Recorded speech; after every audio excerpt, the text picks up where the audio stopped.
So the last student, the topic is so cool because our community really, they have to take care of that. They have to take it into account because it's really common.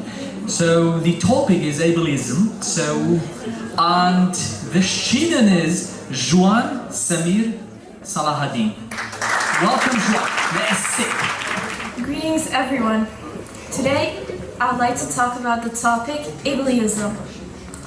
The reason I've chosen this topic is because it's very common among people in the world, and also because my younger sibling experiences it in real life.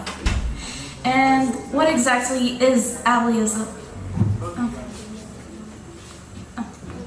Aliism is a favor of fully abled people towards disabled people, which means a fully able person with no physical or mental disorders making fun of another person who has these problems or even issues, either because they think it's funny, or they are scared of them, or they just are disgusted of them.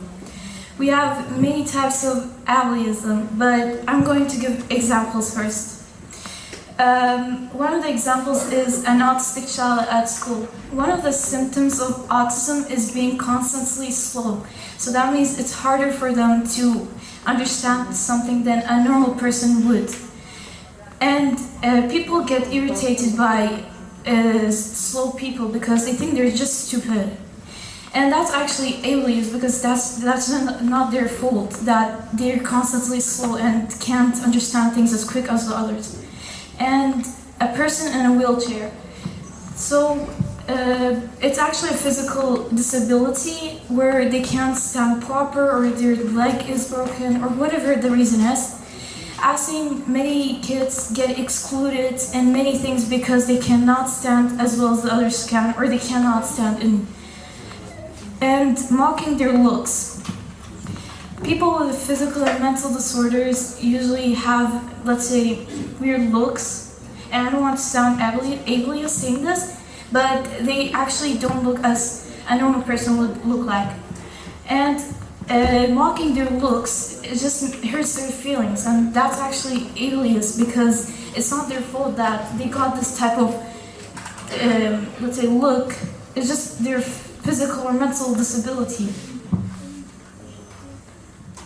The types of ableism is, first we have towards mentally ill people, which can mean neurodivergent, which actually stands for autism or ADHD and BPD.